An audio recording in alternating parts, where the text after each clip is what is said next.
ఇది వచ్చేసి మన మండిగిరి శౌచాలయం 2 దగ్గర బావగడం పక్కనే ఇది నీళ్లు వచ్చి చాలా 2-3 రోజులైంది వర్షం వచ్చి అలాగే నీళ్లు ఉన్నాయి. అధికారులు ఎవరు స్పందించడం లేదు. దానికోసం మన ఈ రోజు ప్రెస్ మీట్ చేయడం జరిగింది. పిల్లలు చిన్న పిల్లలు ఉన్నారు, స్కూల్ పోయేకి చాలా ఇబ్బంది అవుతుంటది. నీళ్ళు పోయే దారి లేదు, ఇక్కడ ఎవరు పట్టించుకోవడం లేదన్న. పాములు ఉన్నాయి దీంట్లో, పిల్లలు ఇలా ఉంది, ఎలా పోవాలో అర్థం కావడం లేదు, ఎవరు పట్టించుకోవడం లేదన్న అధికారులు. నమస్కారం సార్, మేము ఇక్కడ బాబా గార్డెన్ లో ఉంటున్నాము. పక్కనే గ్రామ సచివాలయం కూడా ఉంది.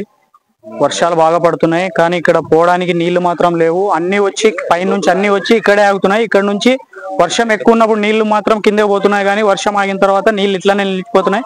స్కూల్ పిల్లలకు కానీ ఇక్కడ రావడానికి కానీ, ఇక్కడ దేవాలయం ఉంది, టెంపుల్ కి వస్తూ ఉంటారు, పోతా ఉంటారు. ఇక్కడ అందరు చాలా ఇబ్బందిగా ఉంది.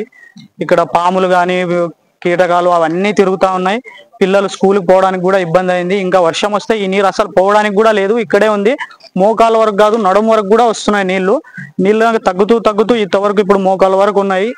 పోలేని పరిస్థితి, ఇప్పుడు ఇట్లానే ఉన్నాయి నీళ్లు. ఇది మళ్ళీ దుర్వాసన వస్తుంది, నీళ్లు నిలిచిపోయి పిల్లలకి ఇబ్బంది, రోగాల పాలవుతున్నాం. దయచేసి ఎమ్మెల్యే గారు, అధికారులు స్పందించి తొందరగా నీళ్లు క్లీన్ చేపించి నీళ్లు ఎక్కడికైనా పోయే విధంగా ఏర్పాటు చేయాలని కోరుతున్నాం. నా పేరు మౌనేష్, ఇక్కడే రెంటల్ కొంటున్నాం. మేము తిరగడానికి కూడా మాకు ఇబ్బందిగా అయింది. ఈ నెల 27కి వినాయక చవితి కూడా వస్తుంది. నిమజ్జనం సమయంలో కూడా మాకు ఇబ్బంది అవుతుందని త్వరలో అధికారులు స్పందించి ఇదంతా క్లీన్ చేపించి, చెట్లు కానీ ఇక్కడ ముళ్ళ కంపలు కానీ మీరు చూస్తున్నట్లయితే ముళ్ళ కంపలు కానీ పోవడానికి లేదు, రావడానికి లేదు, కనీసం నడవడానికి కూడా లేకున్నట్లుంది. ఇవన్నీ కూడా రేపు వినాయక చవితి రోజు మాకు ఇబ్బందిగా ఉంటుంది. ఇవన్నీ తొలగించి విజ్ఞప్తి చేసుకుంటున్నాను.